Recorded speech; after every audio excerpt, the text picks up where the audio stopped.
Hola a todas y a todos, bienvenidos a esta edición de Prosa y Pixel de 9 de abril, un 9 de abril medio engañoso, cubierto ahora 23 grados, pero lo importante es que la conversación que tenemos para hoy, y tenemos una invitada de lujo, tenemos a María Fernanda García Irribarren, ¿cierto? Gracias, así es. sí. Les cuento quién es María Fernanda, actualmente directora del Museo de la Memoria y Derechos Humanos, sí. actriz, gestora cultural y por sobre todo bailadora, ¿cierto? Y bailadora también. Así sí. es. ¿Cómo estás, Fernanda? Muy bien, muchas gracias. Tiempo que no venía a visitarnos por aquí. Tiempo que no te teníamos acá en la radio, qué bueno volver a encontrarnos. Gracias. Oye, cuéntame un poquito, partamos con esta nueva faceta que ya lleva poquito más de 2 años en la dirección del Museo de la Memoria y Derechos Humanos, que me imagino que ha sido un desafío enorme. Sí. Una tarea que uno piensa y dice, wow, dirigir un museo de esas características, claro, de esa categoría, y con la carga que tiene, danos tus impresiones de estos primeros años. La verdad es que sí, ya son como 2 meses, 2 años y 5 meses, 4 meses. Es por sobre todo un desafío. Además, yo entré a puertas del 2023, que se conmemoraban los 50 años del golpe. Por lo tanto, tenía mucha visibilidad, mucha presión de distintos grupos y distintas expectativas también. Y la verdad es que ha sido maravilloso, no te digo que no. Ha sido desafiante, cansador, a veces difícil, pero muy lindo. Es un museo que la verdad está en el corazón del país, que vienen de todas partes del mundo a conocerlo y también de distintos lugares de Chile, que además genera una cantidad de oferta distinta en torno a la memoria y a la educación en derechos humanos y también a través de las artes y la cultura. Entonces se congregan muchos espacios, muchos públicos, muchas formas, y en un lugar que también es precioso, porque hay que decirlo, el edificio es muy lindo, es muy llamativo y es un lujo estar ahí, y la verdad es que es una responsabilidad enorme, pero también una suerte. Claro, sí. Me quedo dando vuelta, mencionaste gente de afuera que viene. Sí. ¿Cuál es la expectativa que tienen las personas que vienen de afuera? ¿Y qué es lo que les llama la atención del museo de la memoria? Hay distintos grupos de extranjeros que vienen. El turista normal que ve, además, esto es lo primero que aparece en TripAdvisor o en esas páginas ¿qué tienes que conocer de Chile? Lo primero es el Museo de la Memoria y los Derechos Humanos, porque además está en un eje cultural donde hay otros museos y centros culturales en Matucana muy interesantes, en el barrio Yungay. Y que el pasado reciente también les da un panorama de lo que es nuestro país. Entonces está muy recomendado, eso es para todos los turistas que vienen de todas partes del mundo. Pero también vienen muchas delegaciones internacionales, presidentes, ministros. Esta semana tenemos van 2 o 3 ministros de Estado iberoamericanos, porque se está desarrollando aquí en el país un encuentro. Los presidentes, las autoridades, delegaciones internacionales. Déjame interrumpirte para poner en contexto a nuestra audiencia. María Fernanda, de hecho, viene saliendo una reunión con la Embajada de Japón. Así es. Ese es el tipo de encuentros que tienes que sostener básicamente en un día a día. Todo el tiempo, y hoy día vengo con la Embajada de Japón, y en la tarde tenemos un encuentro con el ministro de Cultura de Uruguay. Y también van presidentes. Hace poco estuvo el presidente de Alemania, que cambió al poco tiempo, pero con el presidente de Alemania, porque además sostenemos un proyecto internacional con el financiamiento de Alemania por Colonia Dignidad, de investigación, y luego una museografía que va a quedar permanente en el gran tema, complejísimo, que es Colonia Dignidad, y que compartimos esa complejidad entre ambos países. Claro, es un tema que... Un temazo, la verdad, que tiene muchas aristas, muchas capas, muchos años, muchos temas dentro de él, terrible todo. Entonces, ¿cómo asimilar eso? Un tema que además se silenció un poco después de la captura de Paul Schaeffer y de su muerte, como que quedó debajo de la alfombra. Y se ha seguido silenciando durante muchos años, porque claro, este tema, imagínate que viene desde el final de la Segunda Guerra Mundial, cuando se escapan jerarcas nazis hacia Chile, y la comunidad italiana les cede, les vende este espacio. O sea, ya habían hablado de él cuando se escapó una de las personas en el año 60 y tantos, y de ahí se hizo una investigación y después se volvió a callar. Claro, durante la dictadura sobre todo. Claro, antes de la dictadura se volvió a callar y después durante la dictadura porque se ocupó como espacio de represión y desaparición. Y hubo una suerte hubo amistad entre ellos. Y luego entonces hay distintos tipos de víctimas y victimarios que son víctimas también. Es muy complejo. Y eso se está tratando de desentrañar, que no lo haremos nosotros somos parte de la investigación y después de una exposición. Pero bueno, esos son uno de los temas que estamos llevando a cabo y también impulsando el desarrollo de otros museos de memoria en el mundo, en Honduras, asesoramos en Colombia, en España estamos... Déjame quedarme un segundito con Colonia Dignidad. Quiere decir que cuando va a haber una museografía, aquí tienes que corregirme toda la torpeza terminológica que pueda tener. Cuando va a haber una museografía, quiere decir que eventualmente en el museo va a haber un espacio dedicado a lo que fue Colonia Dignidad, para que la gente conozca lo que fue Colonia. Hoy día el museo, como la muestra permanente o muestra principal, empieza en el año 73, el 11 de septiembre, y termina para el plebiscito. Sin embargo, ya han pasado más de 30 años y estamos desarrollando también un guión que tiene que ver con la justicia transicional. O sea, qué hubo y qué ha habido en materia de justicia durante todos estos años postdictadura, que ha habido mucha. O sea, ha habido mucha más incluso de que la gente cree o piensa, no suficiente, porque nunca va a ser suficiente para un montón de víctimas también, pero ha habido. Entonces, esos procesos de justicia también se van a mostrar, todo lo que ha pasado en nuestro Chile contemporáneo postdictadura. Y dentro de eso también va a haber un interactivo de Colonia Dignidad, para que también la gente sepa qué es lo que ocurrió después. No fue que esto se terminó con el plebiscito y ahí quedó, sino que también sigue sucediendo. Nosotros como museo, por ejemplo, una de las cosas que hacemos es que seguimos insumando a distintos tribunales de justicia que siguen llevando causas abiertas en materia de derechos humanos, y nosotros les entregamos información disponible en el museo para esas causas. Perfecto.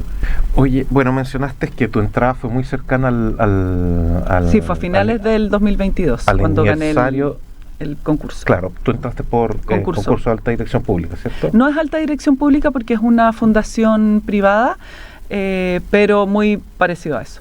Perfecto. Ok. Entonces vino el 2023, año del 50 aniversario del golpe militar. ¿Qué en tu opinión, en tu fuero personal, qué te pareció? ¿Cómo se tomó esta conmemoración? ¿Crees que se pudo haber hecho más por parte del gobierno? ¿Crees tú que quizás podría haber sido más? Porque mira, voy a dar mi opinión. A mí me parece que el clima político estaba tan frágil que un poco todo esto quedó como por debajo, también un poquito en un segundo o tercer plano, esta conmemoración. No sé ¿qué crees tú? Creo que siempre es difícil dar con el tono. Habían muchas expectativas y desde distintos grupos que también tienen sus propias formas. La memoria no es única, ni la forma de querer conmemorarla. Entonces probablemente no respondió a las expectativas de todos porque eso era muy difícil. Yo me quedo con lo que pasó en el museo, que tuvimos una nutrida cartelera variada, pensando en distintos públicos, precisamente pensando en distintas agrupaciones, distintos públicos, gente joven, cómo vincular, que ese es el desafío, no solo de nuestro museo, sino que en general de todos los espacios, de cómo vincular nuestros pasados históricos con las nuevas generaciones y que no lo vean como un pasado el que tienen que estudiar como historia, pero que no tiene ninguna vinculación con ellos, sino que traerlo al presente siempre. Por ejemplo, hoy día con la Embajada de Japón hablábamos de que se conmemoran este año los 80 años de Hiroshima y Nagasaki, de las bombas atómicas, que fue terrible, que además impactó por generaciones, muchas generaciones, y que destruyó por completo ciudades, y un trauma que siguen sobrellevando ellos. Cómo tiene una vinculación con estos jóvenes hoy en día, estos niños, no solo para entender que esto no puede volver a ocurrir, pero que pasó en el pasado y que no les resuena a ellos. Sin embargo, tenemos que traer al presente todos esos conflictos porque estamos a esto de otras bombas atómicas, estamos a esto en otros países, de perder la democracia y las implicancias que eso tiene. Claro. Mira, aprovecho que lo mencionaste, de lo cercano que estamos a ciertas realidades que de repente no son las que uno pensaba. Yo, por ejemplo, yo no pensaba que a pleno 2025 íbamos a estar discutiendo cosas como las vacunas, los derechos de las mujeres, los derechos de los niños, y cuestionarnos verdades históricas justamente como fue la dictadura militar. Así es. Y aquí hay una misión súper importante del museo, que es, corrígeme el término, combatir el negacionismo. Así es. ¿Y cómo lo ves tú? Hay un escenario político que es tremendo, es alarmante. Es muy preocupante, alarmante, y yo no sé si toda la gente tiene esa visión y esa preocupación. El negacionismo y estas olas negacionistas y fascistas finalmente están hace rato operando en plataformas que los niños y los jóvenes ven. Se han adelantado mucho a eso, han hecho su trabajo muy bien hecho, pero es muy peligroso porque eso va en contra de la cohesión social y todo lo contrario, o sea, hace que nuestras sociedades realmente se fracturen, y se fracturen quizás no con un tipo de dictaduras que conocíamos de antes, pero sí con las pseudo dictaduras que estamos viendo en los países desde Estados Unidos o Argentina, o totalitarismos populistas, claro, además. Que derivan en autocracia. Lo que está pasando en Estados Unidos claramente está derivando en una autocracia. Y eso no solo fractura a la propia sociedad estadounidense, sino también al resto del mundo, se expande en el resto del mundo, también en Europa, o sea, que emergen ya sin ninguna autocensura, los grupos nazis o neonazis. Y también, o sea, literalmente en contra de los derechos de las mujeres que nos ha costado tanto conseguir y que los dábamos por sentados. Sin embargo, es un retroceso como querer llevarnos nuevamente a la Edad Media, y como que no podemos creerlo. O los grupos antivacuna o anticambio climático. Es demencial. La verdad es que ni en una ficción, la peor de las ficciones, lo podríamos haber imaginado, y está sucediendo ahora, y lo que es peor, con muchísimos chicas jóvenes, sobre todo hombres, haciéndole sentido a ese tipo de discursos, como si fuese rupturista, como si fuese la nueva rebeldía. Y eso se lo están inculcando. Claro, bueno, y ahí tiene mucho que ver el relato que se ha instalado mucho en redes sociales, sobre todo en redes sociales, sí, desde micro creadores de contenido o creadores de nicho. En TikTok y YouTube, que es tremendo. YouTube, y otras plataformas. Claro, y otras plataformas, o sea, porque TikTok y YouTube, TikTok, Instagram y YouTube apelan a una audiencia más joven, pero también podemos ver como otras redes sociales que están quizás enfocadas a usuarios mayores, como como Twitter, como Facebook, también han resurgido estos discursos. Sí. Entonces, tenemos un candidato, estoy pensando en un candidato que es abiertamente sí, negacionista y misógino, y todo, y es parte del establishment ya, o sea, aceptamos sus discursos, ya no es tema casi, y de hecho cuando va a entrevistas no se le interpela, se le deja decir mentiras, abiertamente mentiras. Entonces sí, el museo tiene un rol importante en la educación en derechos humanos, en la educación en memoria, pero sobre todo hacer visible que esta es una misión de todos en la sociedad. No se puede quedar enfocada en una sola institución porque no abarcamos, es imposible. Es un espacio para, y de hecho es un espacio para la discusión, la reflexión, y no las trincheras, y también ahí caben otros pensamientos que no tengan que ver con el negacionismo, pero que pueden estar en contra también de lo que pasó el 73, se pueden discutir, podemos ver distintos puntos de vista en el marco del respeto, pero lo que no podemos nosotros tolerar como sociedad es el negacionismo. Claro, no, eso y en eso tenemos que hacernos cargo todos. Claro, eso te quería decir. ¿Crees tú que de repente los medios han tenido un rol quizás muy blando en esta, sí, totalmente, en esta instancia? Sí, claro, cuando se inflan esos discursos, cuando se les da tribuna, lo que haces, cuando ya llegan a los medios de comunicación tradicionales y les das tribuna, lo que haces es normalizar esos discursos. Es darles cierta categoría de que eso es cierto, y tu discurso es amparado por muchísima gente. Lo validas. Claro, y eso yo creo que es un error. Hay un problema, claro, que de repente tenemos paneles donde aparece una persona que abiertamente emite una opinión que quizás antes era absolutamente impensada. Quiero salir un poquito del ámbito de la dictadura, el golpe de los derechos humanos, pero yo lo veo como de repente hay plataformas que, por ejemplo, temas archiconocidos como las vacunas, sí, y se le da lugar a una persona que básicamente, en base a especulaciones, a pseudociencia, a fenómenos virales, nada comprobado, está muy sentado campante, al lado de igual que un científico, claro, que lleva años de estudio apoyado en ya evidencia, 2 siglos de evidencia claro, empírica del funcionamiento de las vacunas. Entonces, más sobre todo en Chile, donde claro, si algo hacemos bien es votar y vacunarnos, claro, y que están erradicadas muchísimas enfermedades. Muchísimas enfermedades que en otros países vecinos no las tienen. Hay mortandad infantil tremenda por rubiola, por sarampión.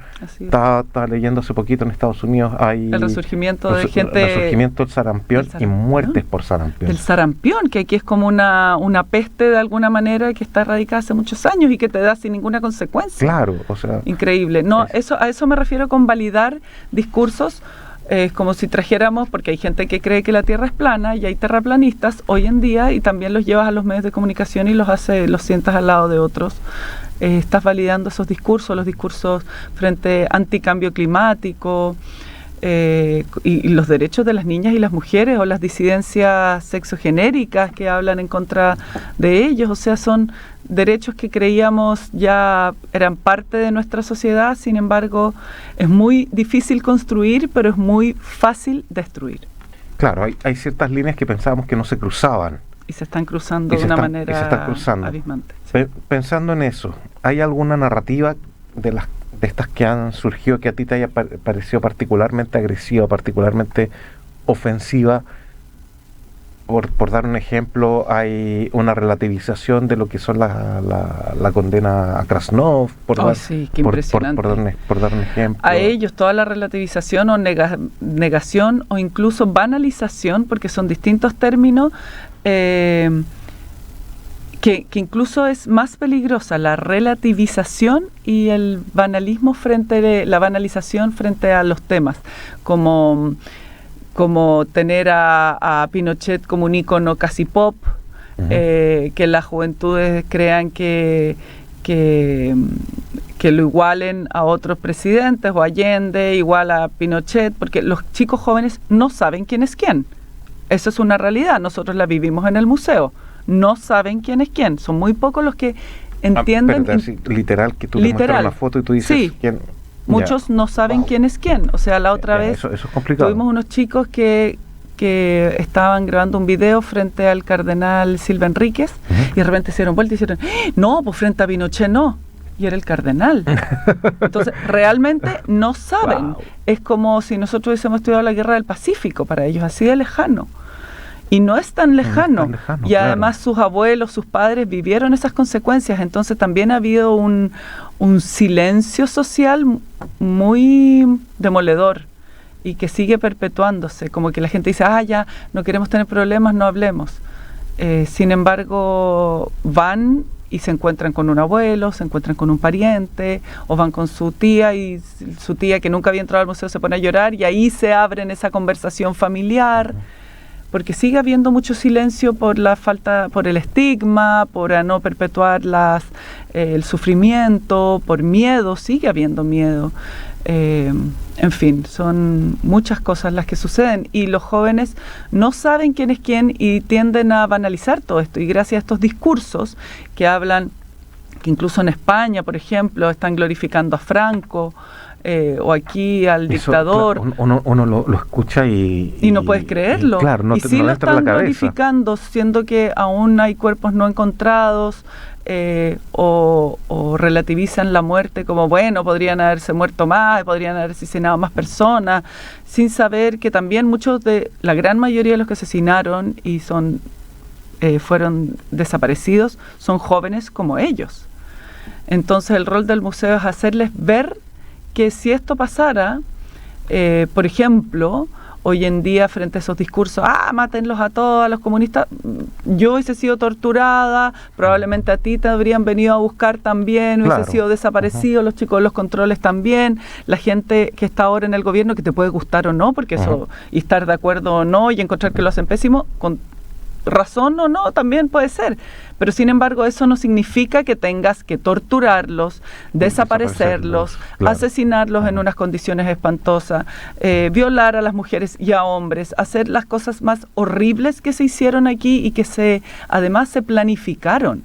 No fueron situaciones que pasaran en el accidentalmente, sino que hubo todo un planeamiento de esto. Y que se hizo estas persecuciones con nombre y apellido, y entre medio con mucha gente también que no tendría que haber estado bajo esas lógicas. Entonces es absurdo, porque estamos hablando de la indignidad del otro, estamos deshumanizando al otro, y eso como sociedad es muy peligroso. Claro, hablamos de un amedrentamiento sistemático que se vivió en Chile y que desgraciadamente estamos viendo situaciones similares en otras partes, como lo que se está viviendo en Palestina. En Palestina, que creen que no, y que no son personas, o sea, lo que está sucediendo ahí, esas masacres, ese genocidio espantoso, ellos no tienen derecho a estar ahí, no tienen derecho a vivir, no tienen derecho a vivir los niños. Los hospitales, los colegios, es tremendo, y de alguna manera el resto del mundo lo está amparando, porque sí, nos decimos qué horror, qué terrible, cada uno, no sé, mandará dinero, contribuirá como puede, pero los grandes estados en el mundo están dejando que esto suceda. Claro, hay una pasividad. Claro, que es una misma pasividad que también se vivió durante nuestra dictadura. Así es. O sea, hay países que directamente permitieron la dictadura y otros que simplemente condenaron, pero no pasó mucho. No, y comercialmente sigue todo bien, y bueno, otros no dejaron que Pinochet fuera a esos lugares. En Europa, claro, venían post 2 guerras, entonces había una situación distinta, pero hoy ese tipo de situaciones, como que lo comercial, a propósito de la guerra comercial de Trump, lo comercial es lo que manda. Lo que manda, claro. Y mucho tiempo también fue así con nosotros. O sea, así es. Si bien, no sé si tú tienes yo tengo este recuerdo del cambio de la dictadura a la democracia, que Chile se abrió muchos productos comerciales que no habían. O sea, es que no habían, hoy día los chicos no saben. En mi mente de niño, en esa época, todavía para la transición, yo tenía 11 años, como que lo que era muy llamativo era esta apertura a productos, contenidos que antes no habían, etcétera. Claro. Pero no entendiendo que la apertura era mucho mayor que eso. O sea, tenemos ese... Sí.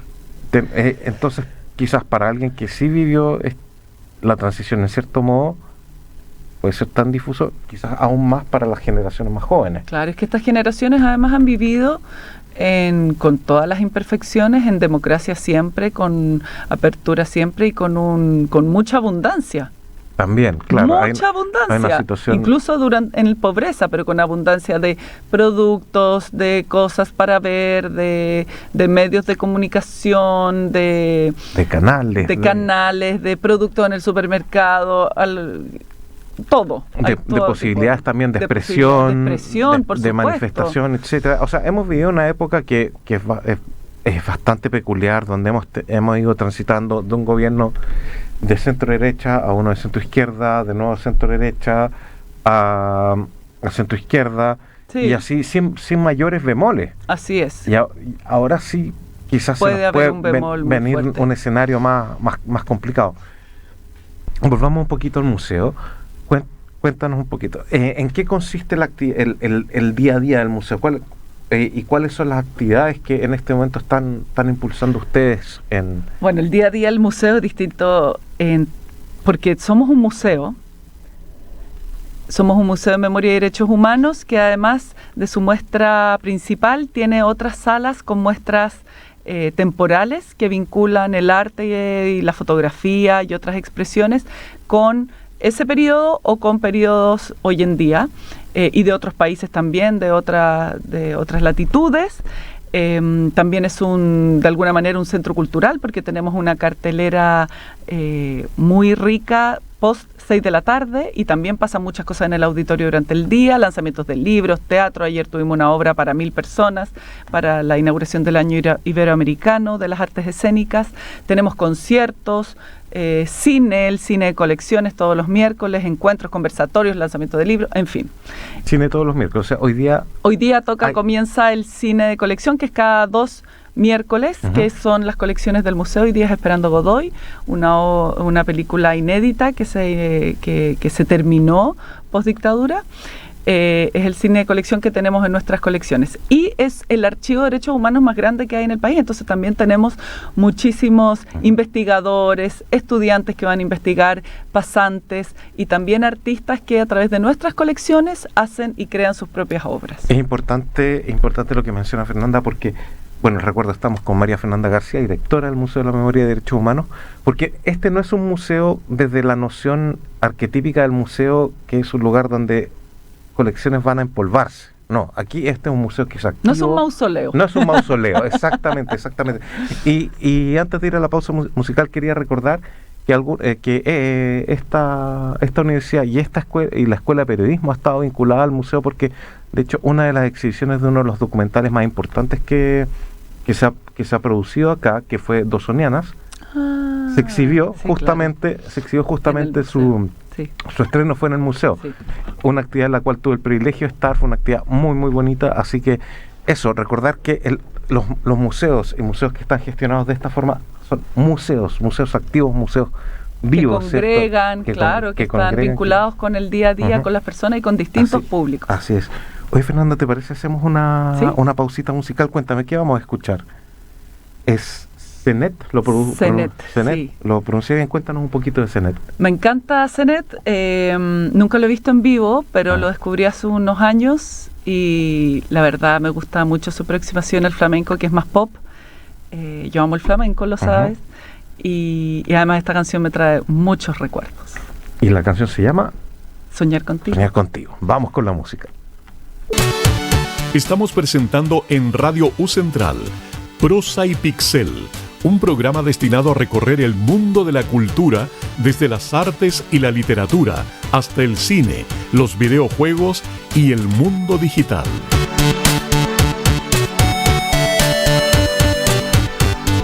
Estamos de vuelta en esta muy entretenida conversación con María Fernanda García, directora del Museo de la Memoria y Derechos Humanos.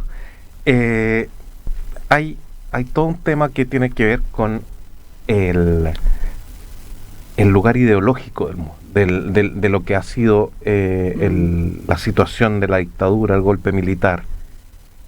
Es importante, en cierto modo, movernos de decir, ok, esto no le pertenece solamente a un grupo de personas, a un sector, ¿cierto? Esto es una verdad histórica que tiene que abrirse a todos. Así es, el Museo de la Memoria y lo que nos sucedió a todos como chilenos y chilenas, a todas las personas, los habitantes del país.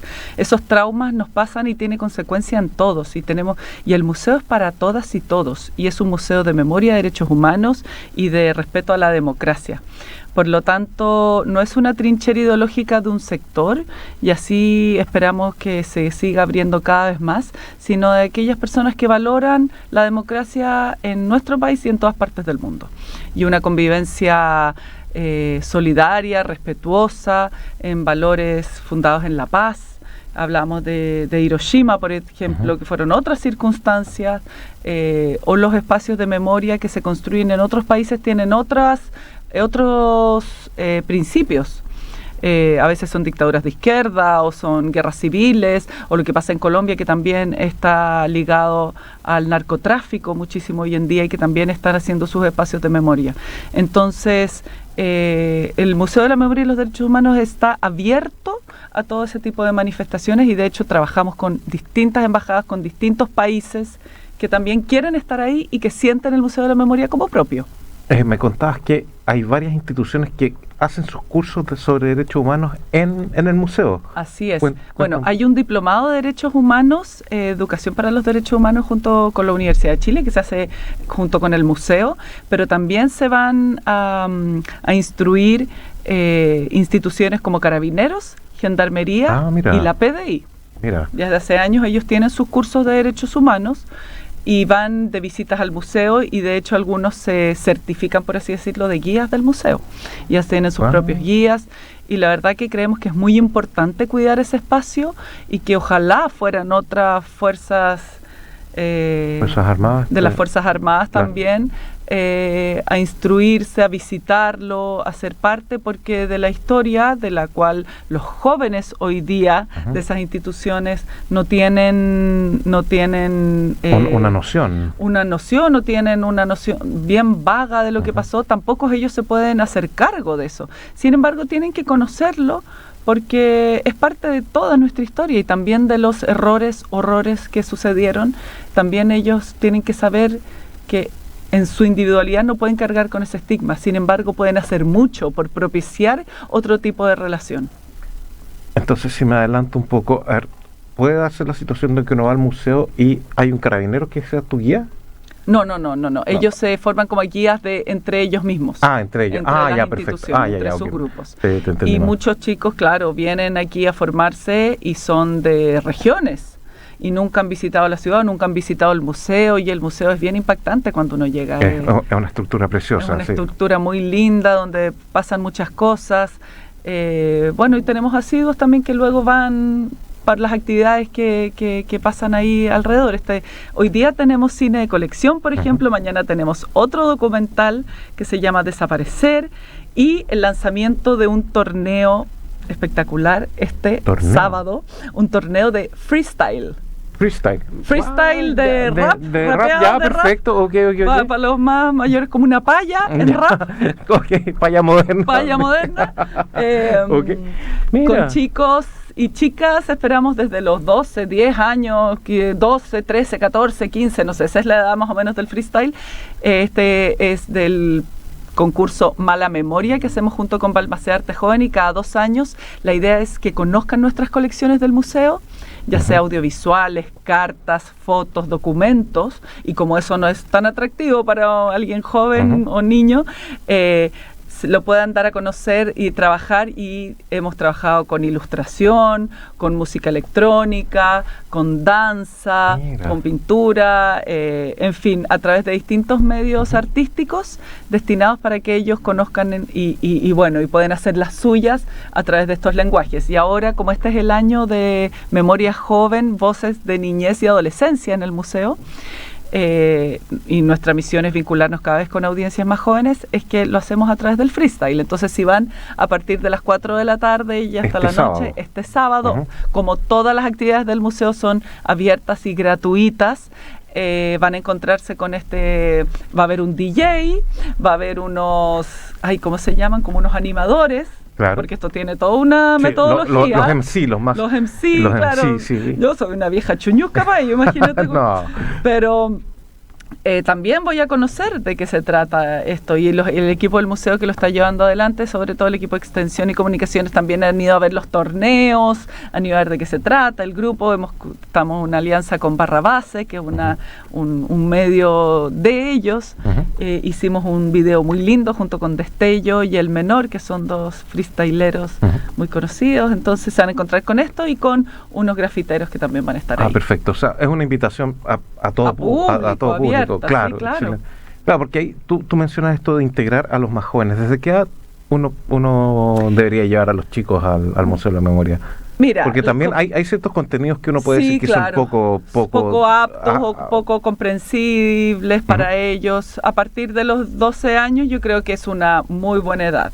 Sin embargo, también tenemos actividades específicas con colegios de chicos más jóvenes, con niños. También tenemos unos programas especiales para jardines infantiles y para trabajar la memoria y la pertenencia o la pérdida a través de cuentos, de juegos. Hay un juego que es como con 31 minutos, por ejemplo. Entonces, esos son niños de básica. Ya, perfecto. Que se hacen en espacios del museo específicamente. Y este año también vamos a tener programación especial para ellos, porque es el año dedicado a las infancias. Entonces, las infancias de las víctimas de la dictadura, las infancias hoy, los derechos de los niños hoy. Estamos postulando un proyecto no puedo adelantarlo, pero también con una serie audiovisual por los derechos de los niños. Vamos a estar atentos Así ahí, claro. inauguramos nuestro año para el aniversario con el concierto Cantar de Memoria, con músicos muy famosos que hicieron un recorrido por la música de nuestras infancias, desde los que hoy tienen 90 años hasta los más chiquititos, por todo Mazapán, 31 minutos, Gabriela Mistral, Pimpón es un muñeco, en fin, y canciones más antiguas y más nuevas. Y fue un concierto, nosotros somos de la generación Mazapán. Mazapán somos nosotros, sí. Entonces, los chicos del control son de la generación 31 minutos. Claro, ¿viste? porque son demasiado jóvenes. Son demasiado jóvenes, sí. Pero bueno, la idea era que todos tenemos memoria y todos nos vinculamos a través de estas músicas que nos generan muchos sentimientos, emoción, nostalgias, y nos unimos en eso. Entonces tenemos una variada programación para todos los públicos, todas las edades, y esperamos también atraer a los jóvenes como acá, los jóvenes de la Universidad Central, que puedan ocupar y querer ser parte del museo con distintos proyectos. Oye, qué interesante, o sea, me pillaste totalmente descolocado cuando dijiste torneo. Yo dije, ¿torneo de qué? Y claro, un torneo de freestyle, eso, o sea, me imagino que va a haber un lleno total.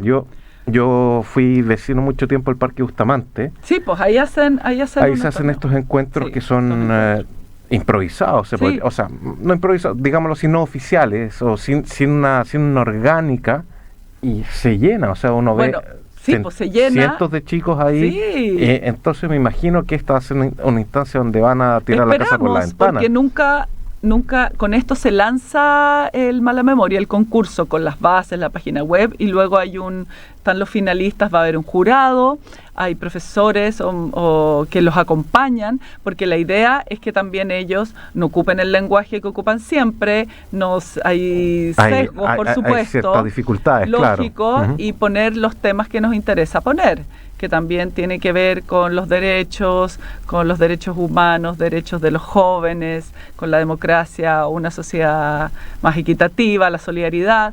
Entonces es importante también desafío para ellos.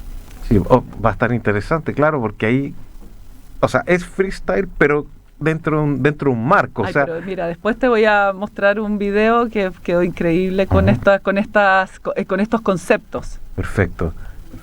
Oye, Fernanda, nos queda un ratito cortito, ¿te parece revisar un poquito lo que ha pasado en la actualidad del espectáculo? Ok.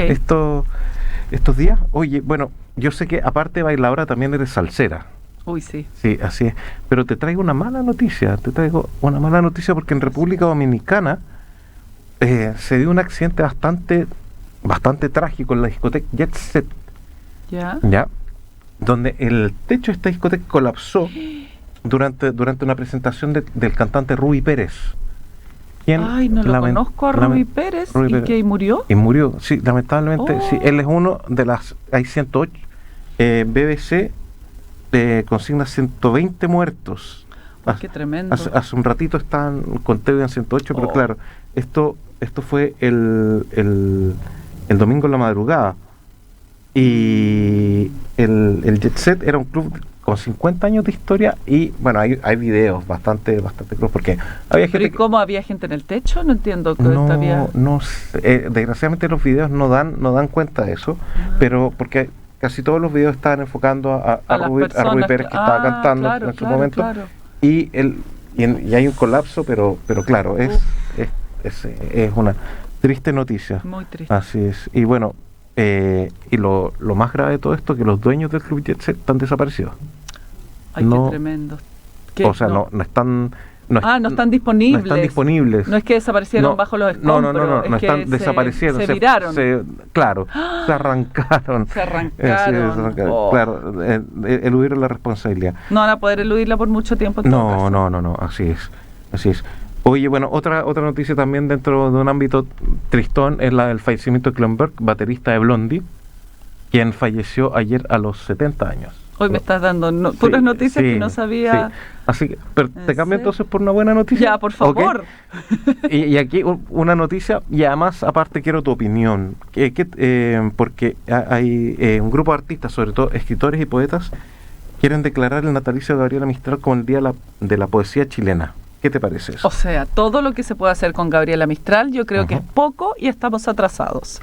Así que... ¿Qué te pareció la discusión sobre relevar o no relevar su identidad sexual? Yo encuentro que Gabriela Mistral es tan grande, tan inmensa y da para tanto que relevar cualquier otra cosa que no sea su impacto en la sociedad latinoamericana, en la educación, en las mujeres, en la igualdad, en su pensamiento político, su pensamiento, sus obras maravillosas, me parece fatuo. Ahí está claro. ¿Qué quieres que te diga? Es una dimensión, sí, pero es una dimensión, creo yo, esto es muy personal, para entender quizás leer con una doble lectura o una triple lectura parte de sus escritos. Pero, y también entendiendo que sí hay gente de las comunidades homosexuales que sí quieren relevar eso, porque era muy difícil vivir en esas circunstancias. O sea, había poetas como o artistas que mataban y que literalmente, y que nunca pudieron vivirlo en libertad. Entonces, bueno, yo creo que lo principal es la dimensión eterna y enorme que no se ha valorado lo suficiente en nuestro país, que no tenga suficientes calles, que no tenga suficientes monumentos es una cosa, pero sobre todo que nos enseñen el currículum hoy día de manera obligatoria. Ahí hay un problema de cómo Por ejemplo, que hoy día en el currículum nos enseña Gabriela Mistral, y esto lo supe por generaciones jóvenes de mujeres que la empezaron a estudiar y conocer, y a otras les pregunté y no la conocían, o les sonaba de nombre, y no se lee en sus obras, ni siquiera las más livianas o las más populares en el colegio, y eso me parece aberrante. Y además tú puedes decir que son las más livianas o las más conocidas, pero aún así están llenas de contenido, de significado. Maravilloso. O sea, yo pienso, por ejemplo, Piecitos de Niño habla de maternidad, de la sociedad, habla de una serie de cosas, de pobreza, claro, habla de responsabilidad social. Es en dos prosas, claro. Es una obra tremenda. Entonces, todo lo que puede hacer Gabriela Mistral y llevar, y no solo como declaraciones, sino que realmente que se enseñe sobre ella, sobre su vida y el pensamiento político que tenía a través de la sociedad, que es enorme. Oye, bueno, aprovechando que estás tú acá, que eres dirigente del Museo de la Memoria y Derechos Humanos, una noticia que tiene que ver justamente con la memoria y derechos humanos, y traigo aquí mi copia personal de El Eternauta. ¿Conoces esta obra? Sí, la conozco. El Eternauta es un cómic argentino, es una excelente obra de ciencia ficción, y se estrenó su tráiler, va a ser serializado en Netflix. ¿En serio? ¡Qué Así bien! es. Y protagonizado por ni más ni menos que por Ricardo Darín. Ricardo Darín hace de Juan Salvo, el Eternauta. Recordemos que el Eternauta es una obra escrita por Héctor Germán Oesterheld y dibujada por Francisco Solano López. Francisco Solano logró escapar la dictadura argentina, logró radicarse en España, haciendo una obra tremenda en cómic de ciencia ficción, cómic erótico de distintos ámbitos, pero Germán Oesterheld no. Germán Oesterheld sigue desaparecido junto con sus 4 hijas. Entonces es importante, creo yo, este mi granito de arena a relevar lo que es lo que ha sido el problema de los derechos humanos en toda Latinoamérica. Y los desaparecidos que hoy en día en Argentina están cerrando todos los espacios y sitios de memoria, sacándoles el presupuesto directamente, completamente a la Dirección de Derechos Humanos, y cerrando el Museo de Memoria que existe allá, de la ex-ESMA. Y cerrando la otra vez, el Conti. Se me escapa el nombre, pero había un monumento a un escritor, a un músico argentino, que era una escultura, su rostro hecho de fierro, y se pidió la demolición de esta escultura. Te puedo creer. Sí, tremendo, ese es un borramiento de la memoria tremenda. Así es, es tremendo lo que pasa, así que pero bueno. Lo bueno es que hay una forma de vivir que es a través de la obra. Germán Oesterheld va a vivir a través de esta obra y también de esta adaptación en Netflix. ¿Una serie o una película? Es una serie. Sí, se va a serializar. En mi opinión, ojalá que sea una miniserie, porque alargarlo mucho, creo que pero por lo menos yo lo veo con mucha expectación. Primero, por el elenco. Ricardo Darín es garantía de performance. Es un tremendo. Sí. Y por el tema también. Por el tema, y como amplificar lo que significa también el tema y quiénes fueron sus autores. A pesar de que este cómic no tiene que ver no necesariamente hablan. O sea, tengo entendido que van a buscar la forma de traspasar un poquito el tema de la dictadura argentina al cómic mismo, siendo que el escenario es anterior. Es un cómic, a ver, sin dar spoilers, ¿no? Porque bueno, que este cómic es antiguo, pero es un cómic de ciencia ficción que tiene un giro, una vuelta de tuerca muy loco, pero no quiero dar más spoilers. Sigamos en algunas noticias. Bueno. ¿Qué tanto vas a conciertos, querida Fernanda? Ay, en el museo, voy a muchos conciertos en el museo. Claro, sí. Y el museo tiene muchos conciertos, no olvidemos. Muchos conciertos también, y algunos que me permite la agenda. Trato, ya no voy a los conciertos. ¿A los masivos? A los masivos. Así es. No, como que no. Depende. Por un tema tiempo, presupuesto. A ver, los últimos, esta cuestión de que no he alcanzado, que me pongo en la fila famosa para comprar y estoy número 85.000. Digo, pero ¿cómo si me metí un minuto antes y le estoy dando y no he alcanzado? Por ejemplo, claro. el de Sting, que de fuera, y el de Simply Red, quedaban también solo las más caras. Oye, ¿y con el cargo no se puede hacer nada para conseguir entrada? No. ¿Viste? Alta dirección pública, con mucha transparencia. No, muy bien. Oye, no, porque te quería contar que ayer se agotaron así en Dua Lipa. Dua Lipa, sí. O sea, vi que entró y la siguiente noticia era se agotaron. Se agotaron, claro. No, pero van a hacer otros, seguramente. Hay mucha gente que está cruzando los dedos para ello, así es. ¿Y dónde va a ser? ¿En el Estadio Nacional? En el Estadio Nacional, así es. ¿Alcanzamos a ir con una canción? Sí.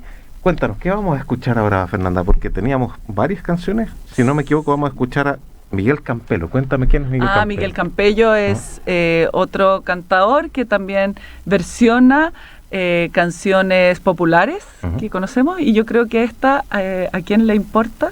¿Es la de Thalía? Es esa. ¿Es la de Alaska, primero de Alaska. Alaska, la española. ¿A quién le importa? Perfecto. Y tiene esta versión que a mí me encanta, que la encuentro preciosa, mucho mejor que la original. Ok, perfecto. Vamos con Miguel Campello.